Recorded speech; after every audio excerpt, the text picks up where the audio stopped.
Olá, amigos e amigas da Universidade de São Paulo.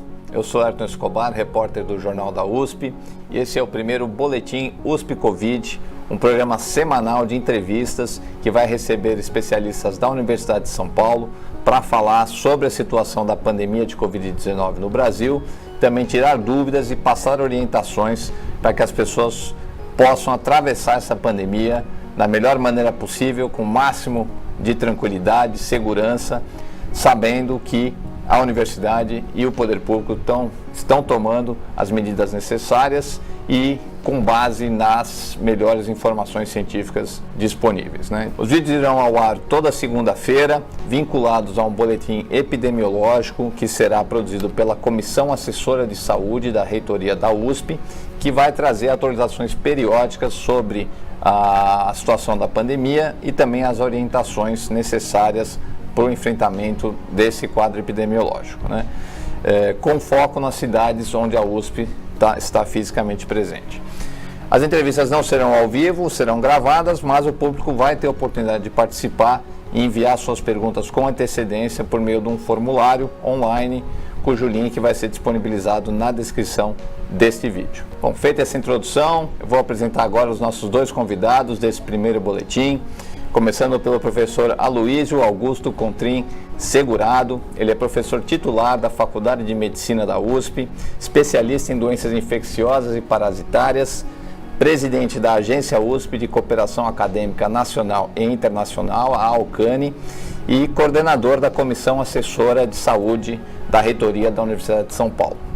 Temos também o prazer de ter aqui conosco a professora Ana Sara Levin, também professora titular da Faculdade de Medicina da USP, especialista em doenças infecciosas e parasitárias e membro da Comissão Assessora de Saúde da Reitoria da USP. Tá?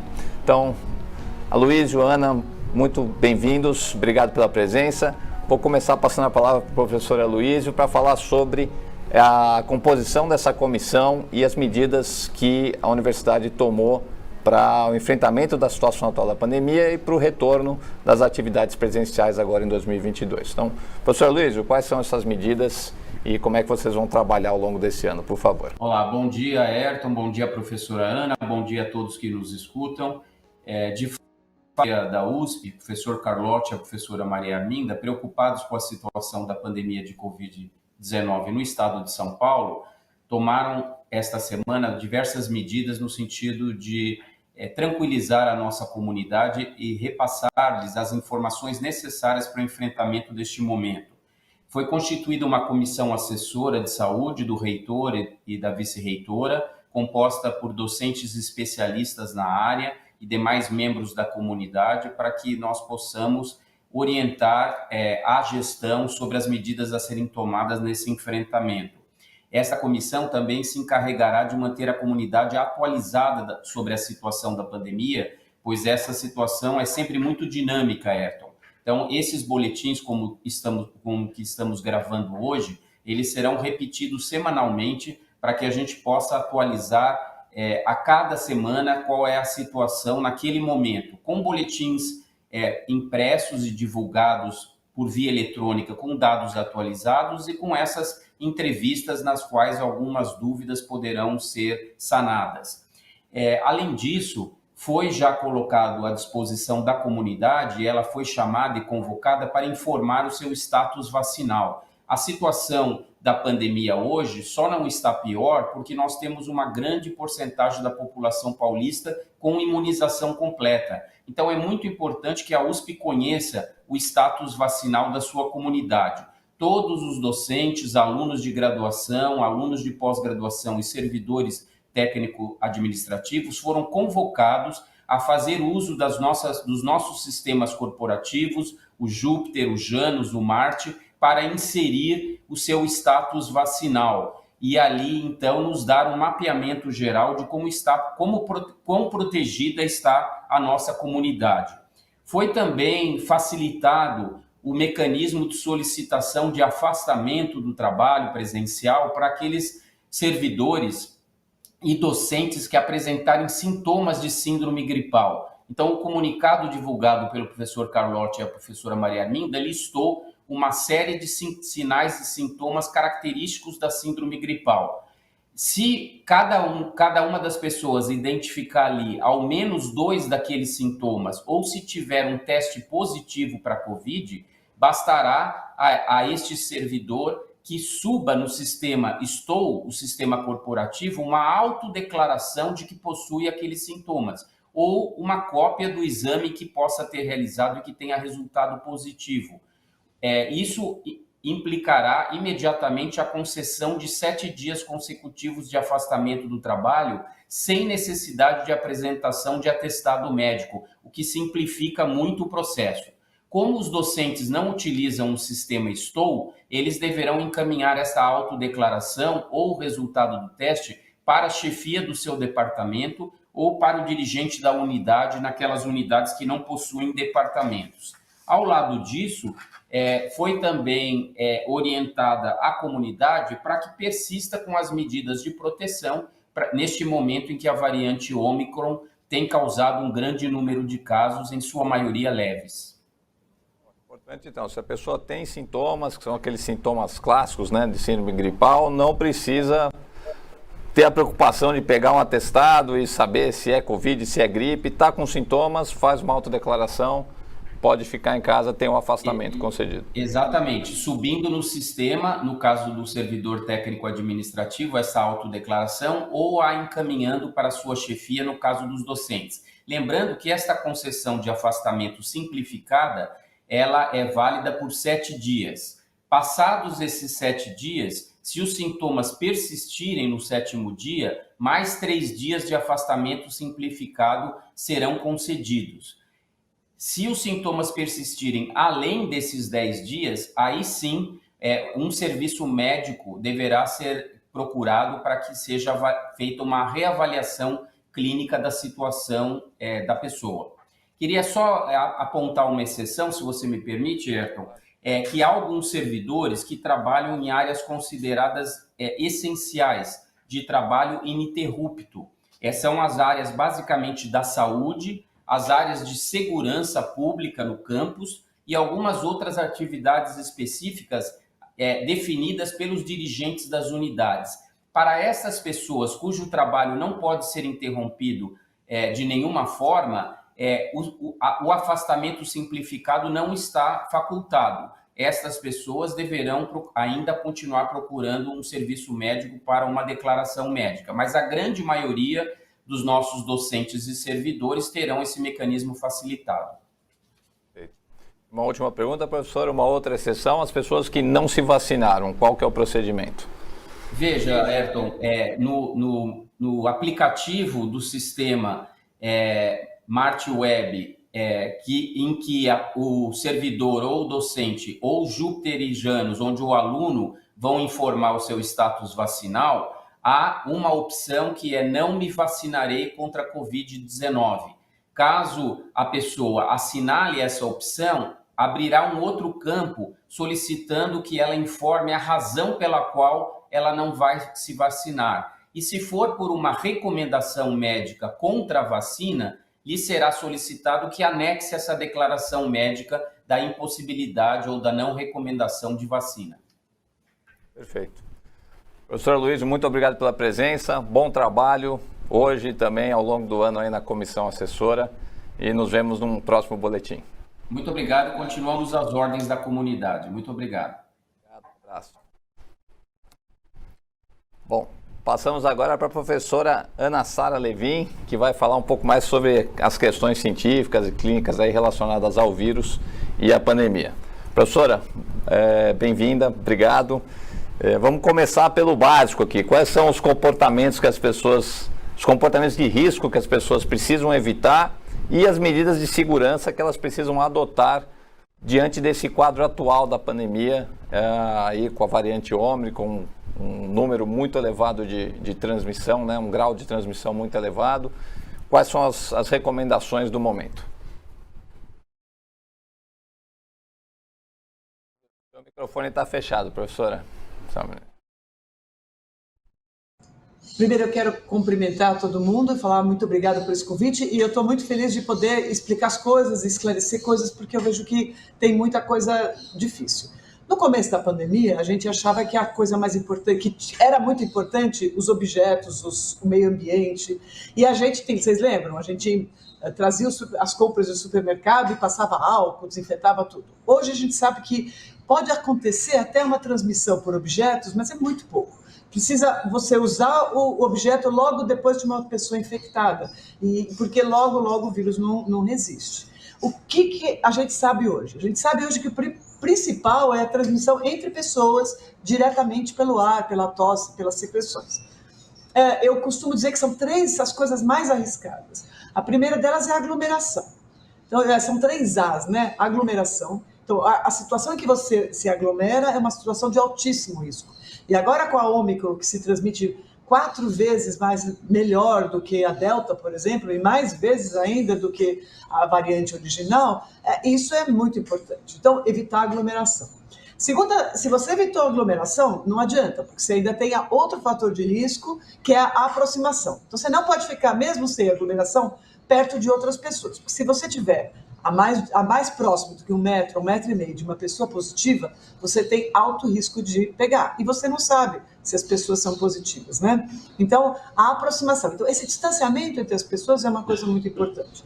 E o terceiro, que eu brinco, é ambiente fechado. Porque se fica gente dentro de um ambiente e o ar não é renovado, você acaba aumentando a concentração daqueles vírus no ar e as pessoas, mesmo que não estejam próximas, elas podem pegar. Então, o que eu digo? Não adianta você botar um ventilador lá e porque o ar está circulando, você não está você está protegido. Não, você precisa trocar o ar. Não adianta pôr um desses splits, os ar-condicionados que renovam o ar, que recircula o ar, que também não adianta. O que adianta? Ou ficar em ambiente ao ar livre, ou deixar janela e porta aberta para que aquele ar seja lavado, seja renovado, que você tenha troca de ar. Bom, então como é que fica a máscara no meio de tudo isso? As medidas mais importantes são essas 3. Só que você tem situações em que você não consegue manter essa situação ideal. Você ficar ao ar livre, você não tem controle. E é aí que entra a máscara. Aí a máscara, ela é uma coisa principalmente para que uma pessoa que esteja com o vírus não transmita para os outros. É muito menos uma proteção de cada um do que uma proteção do infectado para os outros. É claro que aquela máscara, são 3 tipos de máscara, né? Uma máscara de pano, e existem máscaras de pano muito boas, são aquelas com 3 camadas e que tem um ajuste perfeito, mas tem muita máscara de crochê, tricô, com poros muito grandes, com camada única que não servem, mascarazinhas de algodão não servem, tá? Existe a máscara cirúrgica, que é boa, mas só adianta se você usar ela muito bem ajustada no rosto, cobrindo o nariz, cobrindo o queixo e não vazando pelos lados. E existe a máscara N95. A máscara N95, de verdade, é a que melhor protege a pessoa que usa, o usuário dela. Mas ela está restrita, primeiro que ela é muito desconfortável, e ela está restrita ao profissional de saúde, aquele que vai lidar diretamente com o paciente que a gente sabe que tem Covid. Então, se todo mundo sair por aí usando N95, não vai ter N95 profissional de saúde, e é muito difícil usar essa máscara. Então, a minha sugestão é que a gente use a máscara de pano com 3 camadas, que a gente use máscara cirúrgica, e que saiba que a gente tem uma certa proteção usando essas máscaras, mas que a gente oferece uma proteção para o nosso colega ali do lado, para a comunidade, se a gente, por acaso, tiver positivo e não souber. Está diminuindo a quantidade de vírus que vai ser expelido para o ar quando você respira e fala, né? Que vai chegar na outra pessoa. Que vai chegar na outra pessoa, que vai ficar em suspensão no ar quando o ar não estiver renovado. Você reduz a quantidade de vírus que entra naquele ambiente e, portanto, você protege as pessoas que estão lá. Por que eu estou falando isso? Para quem está doente, sabe que está doente. Não. Principalmente agora com a Ômicron e as pessoas vacinadas, muita gente está infectada e não sabe.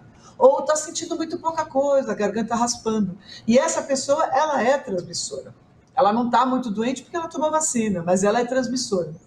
E ela oferece risco para as outras pessoas.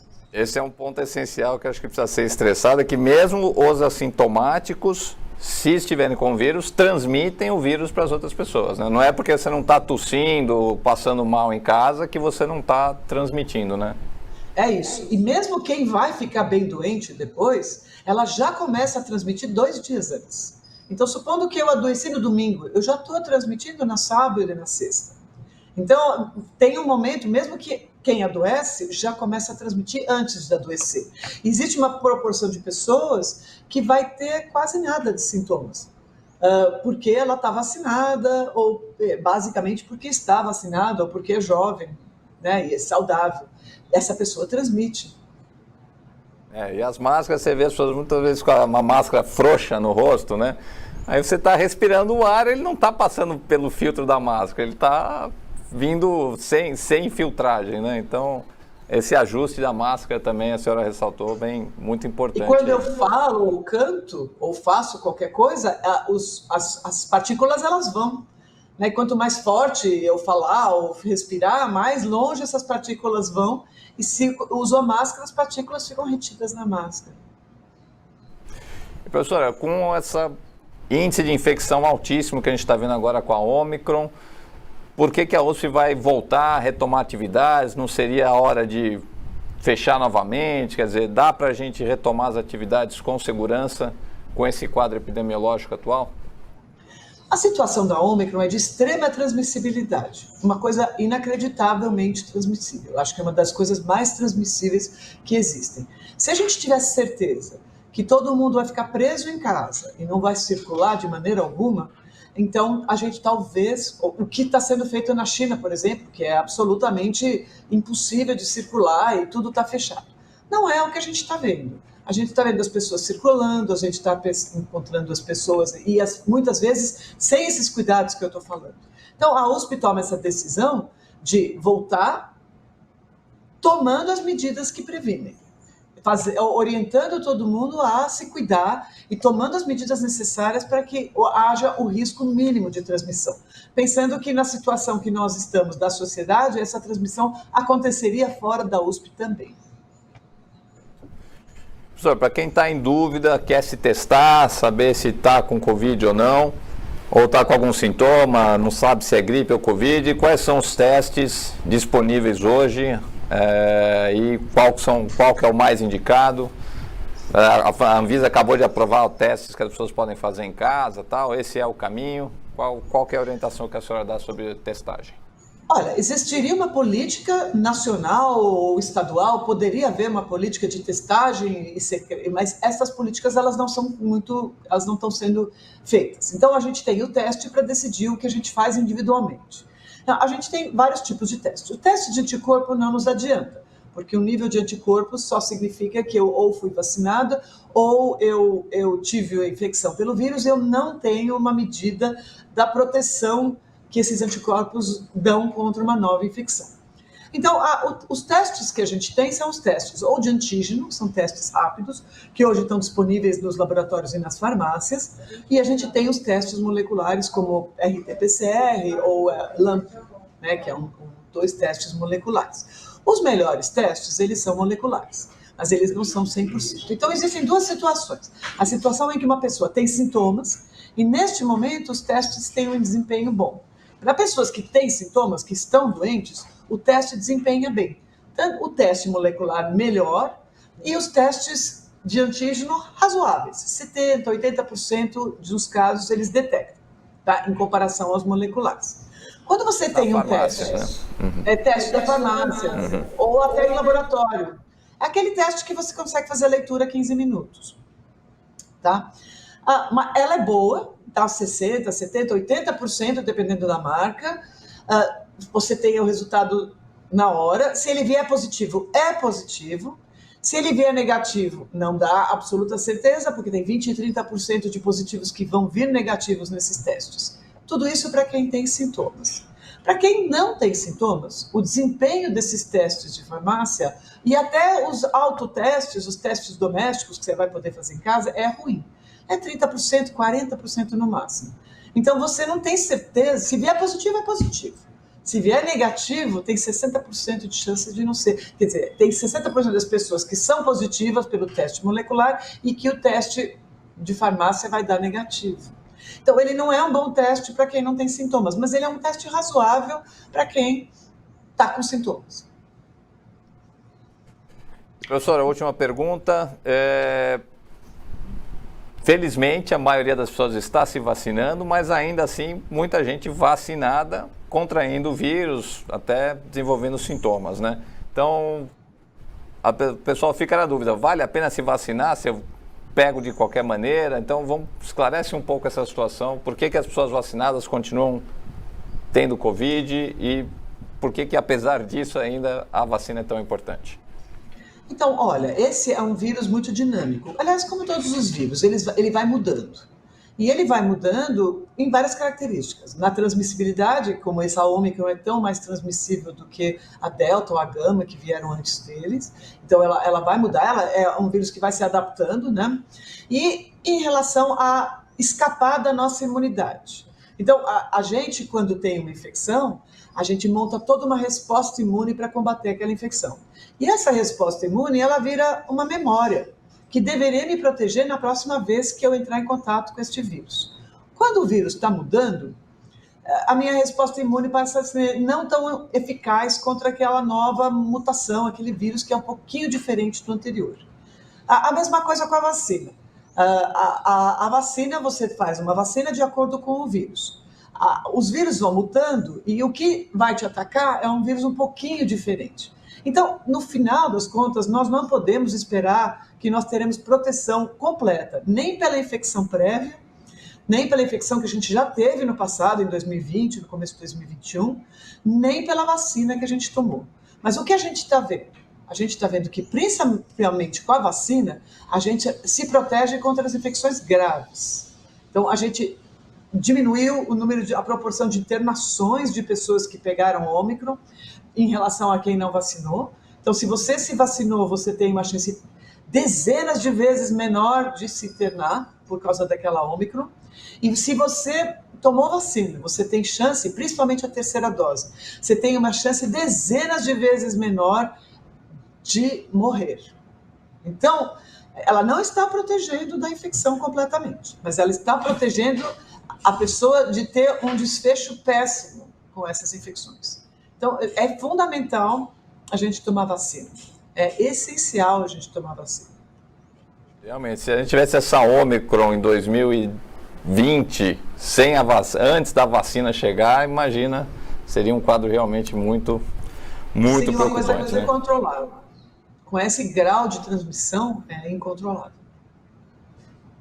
Professora, muito obrigado pela sua presença, pelos esclarecimentos. Vamos acompanhar o trabalho da comissão. Bom trabalho e nos vemos no próximo boletim, então. Muito obrigada, foi um prazer.